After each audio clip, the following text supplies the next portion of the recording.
You built the future so well you forgot how to live inside it, every step calculated, every risk minimized, every outcome optimized. You won the game. And yet you feel nothing when you cross the finish line. That's not failure, that's a warning. It means your soul no longer recognizes the life your mind created. Carl Jung once wrote, "Cleverness may conquer the world, but simple-mindedness the soul. You were never simple. You were born seeing connections others couldn't.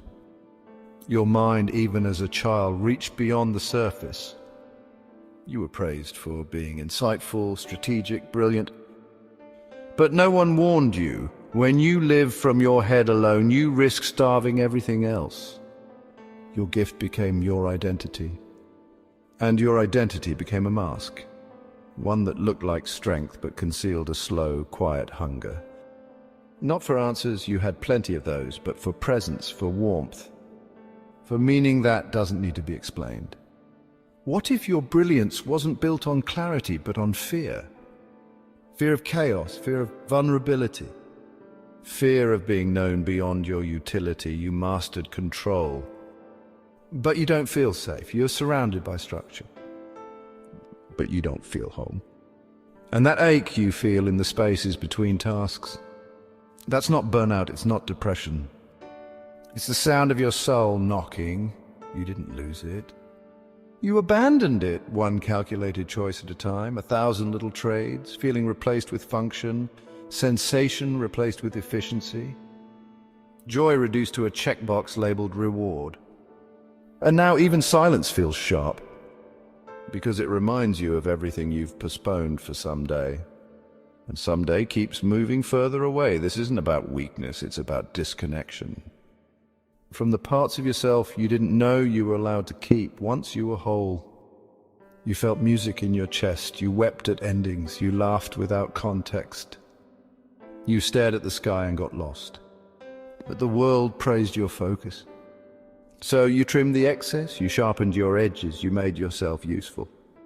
And the throne you built, it sits high above the mess, yes, but it's cold and quiet and terribly far from the ground where life actually happens.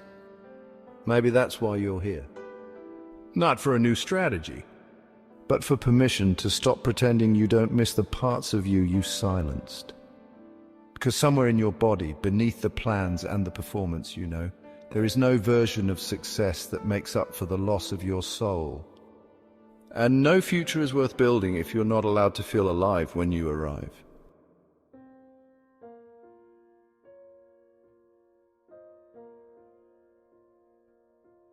Have you ever been praised for how calm you are when inside you're collapsing? Ever been called stoic, composed, hyper-focused, when really you just forgot how to feel? There's a term for this, alexithymia. It means the emotions don't disappear, they just stop speaking a language you can hear. This is what happens when thinking becomes a shield. When your ability to analyze becomes a way to avoid pain. You turn life into a logic problem and your heart became collateral. It didn't happen all at once. You learned, piece by piece, that feelings were distractions, that vulnerability was inefficient, that the body was something to outwit. And so you mastered the mechanics of surviving. You built protocols for every uncertainty. You anticipated emotional terrain without ever letting it touch you. But there is a cost. You stopped tasting your food. You stopped noticing your breath. You held people at just the right distance to avoid the risk of being truly seen. And what's worse, you started calling it strength. You see, the world doesn't reward emotional presence. It rewards control. It celebrates the planner, the unshakable, the decisive mind who never wavers. But deep down you know what it cost you. Touch without intimacy, success without joy, order without meaning. You stopped breaking down because you stopped letting anything in deep enough to break you. But something's cracking now, isn't it? It's not loud, it's not violent. It's subtle. Like forgetting what joy used to feel like waking up in the right life with no sense of belonging to it. This is where the cage reveals itself, not in the walls, but in the absence of mess, the lack of color. The perfect routines that insulate you from wonder. You thought you were protecting yourself, but you were building distance. Not just from others, from yourself. This is the paradox of brilliance. You see everything except how lost you are in your own perfection. And now strategy doesn't feel like strength, it feels like avoidance. You've optimized your way into exile. And the soul? It doesn't speak in metrics. It doesn't care about outcomes. It asks questions that disrupt everything. What makes you weep? What would you risk for beauty? When was the last time you felt awe? You won't solve this with another system. Because this isn't a bug in your architecture, it's a door. One that's been waiting for you to stop fixing and start feeling. And when you do, when you step outside the crystal cage, barefoot, blinking, uncertain, you'll realize the thing you've been avoiding all along isn't pain, it's presence.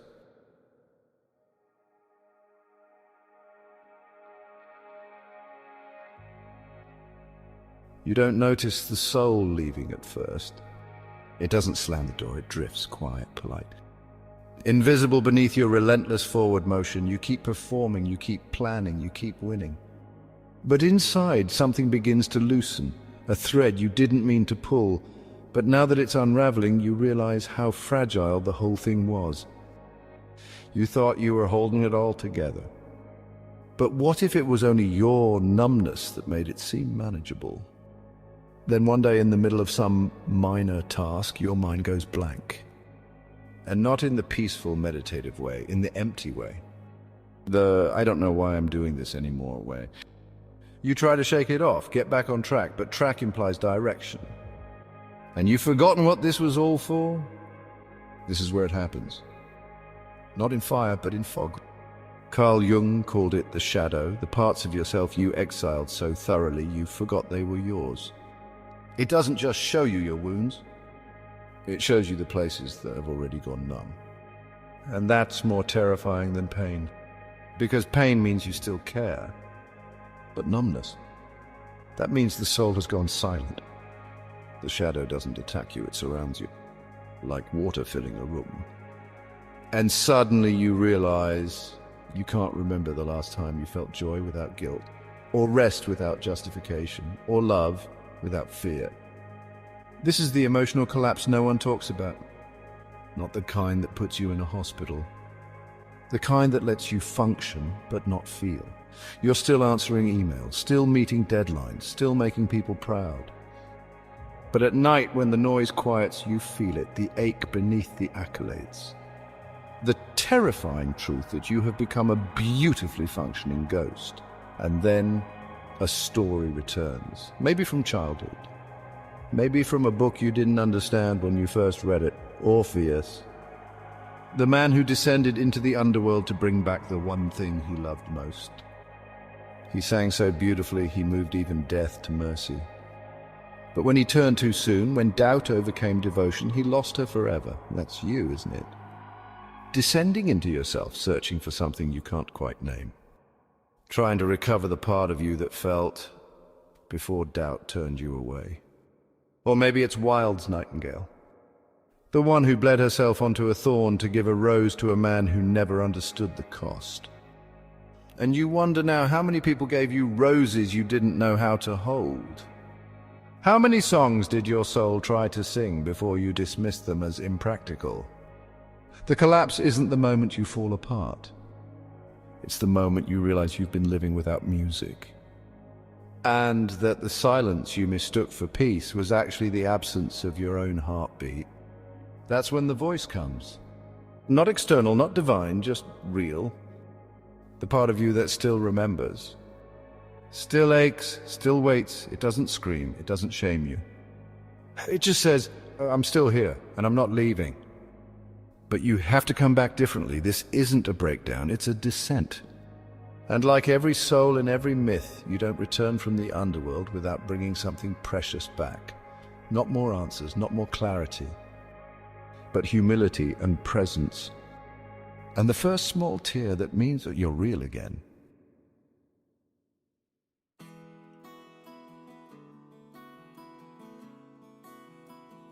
You don't recognize her at first. She doesn't arrive like certainty. She arrives like warmth in your chest for no reason at all. She's not a solution, she's a scent. A color you haven't seen since childhood. A memory that wasn't useful but mattered anyway. She's the part of you that never needed a reason, only permission. Jung called her the anima, the inner feminine. The soul's voice, not weak. Not emotional in the way you feared, but wild, spiritual, alive. You spent years silencing her, thinking she was a distraction, thinking emotion would derail your progress, thinking softness meant you weren't built for the battlefield. But now the war is over and she's still here, waiting. She doesn't ask you to surrender your vision. She asks you to feel it. She doesn't want you to abandon clarity. She wants you to stop weaponizing it. The lover returns when the sage is tired of hearing his own voice. When insight alone can't hold the weight of loneliness. When logic, for all its sharpness, can't cut through the silence anymore. She returns when you stop trying to fix yourself and start trying to feel yourself. You notice her in strange places. In music you used to skip. In the way a breeze moves through your kitchen window. In how your body softens when you say, I don't know, but I'm here. The first time you let her speak, you flinch. Because she doesn't speak in solutions, she speaks in sensation, in stillness, in slow, sacred presence. And then she shows you the room you locked her in. You open the door and find the paintings you never finished, the letters you never sent, the forgiveness you were too scared to offer, the joy you postponed until it made sense. She doesn't judge. She just invites you in, to sit, to feel, to weep if that's what comes. This is the lover's gift, not to fix your world, but to re-enchant it. To show you that awe is not a luxury. It's how the soul breathes. You used to think love made you weak. Now you know it makes you real. You used to think rest was earned. Now you know it's sacred.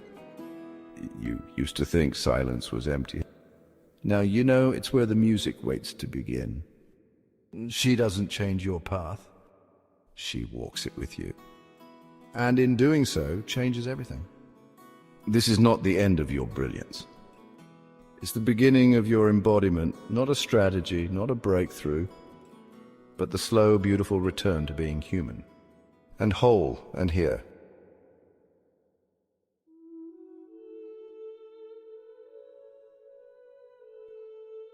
He once thought integration meant compromise, that letting emotion in would dilute his power, that softness would soften his edge, that presence would cost him precision.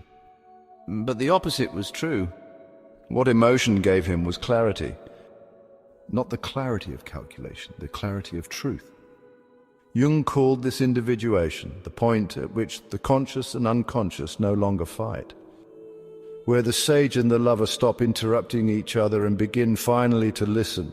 His intellect remained sharp, but it no longer cut him. His insight remained powerful, but it no longer isolated him, because now he wasn't building to escape something. He was building to express something. What he once achieved through control, he now achieved through connection, and connection changed everything. He no longer needed to perform competence. He could embody presence. He no longer needed applause to feel real. He could feel the weight of his own breath and call it enough.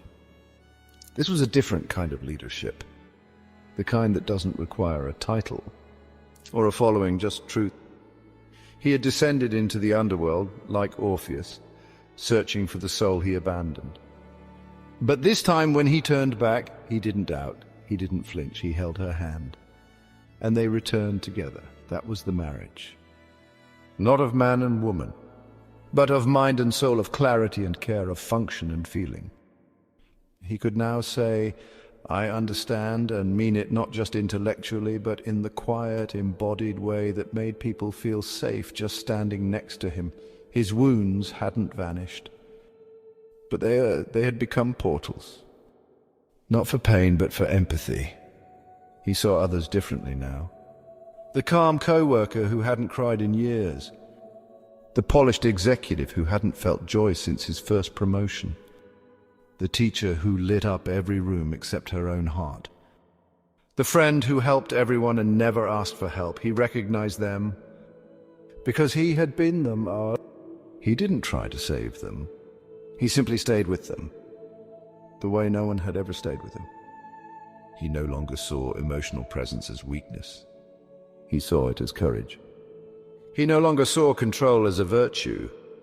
He saw it as a trauma response with good marketing.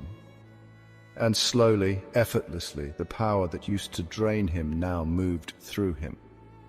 He began to speak less like a commander and more like an invitation. He didn't shine brighter, he shone warmer. This was the inner marriage, the strategist who learned to feel, the thinker who learned to trust his body, the warrior who finally put down the sword and opened his hands. He had once mistaken mastery for momentum. Now he understood stillness is its own form of strength. And in that stillness he could hear something he hadn't heard in years. A song, soft, steady, familiar.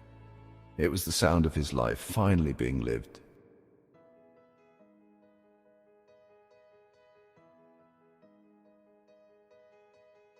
You don't have to fall apart to come home. Sometimes all it takes is the courage to stop pretending you aren't lost. Maybe that's what brought you here, not a breakdown, but the quiet suspicion that something essential went missing in the pursuit of everything else. You were told to chase purpose, to refine your gifts, to be visionary. But no one asked if you were still in your own vision, or if you become an architect of futures you no longer felt connected to. You were taught to lead with your mind, but the soul? No one trained you for that. You learned that vulnerability would slow you down. That emotion would cloud your logic. That softness would sabotage your edge. And so you built a fortress of insight, layered it with discipline, protected it with silence. But silence isn't always peace. Sometimes it's just what remains when your voice is too tired to ask for help. There's a verse in the Gospel of Thomas: if you bring forth what is within you, what you bring forth will save you. If you do not bring forth what is within you, what you do not bring forth will destroy you. That's not theology, that's truth. And you know it, because what's been within you, your soul, your lover, your longing, has been knocking, not to demand answers, but to ask for your return. Not the version of you that performs. Not the one who gets it right, the one who's real. The one who's tender beneath the thinking. The one who knows that control was never the goal. Connection was, and now you get to choose. You can close the door, rebuild the system, reseal the cracks, or you can step forward into the unknown, into the feeling, into the humbling, breathtaking, terrifying beauty of your own life. You don't have to be poetic. You don't have to know what to say. You just have to be here. And if these words found something inside you that you've been afraid to name, you're not alone. If you've built brilliance at the expense of your own presence, say it. If you've ever been praised for how calm you stayed while your soul was screaming, say it. Not for validation, for recognition.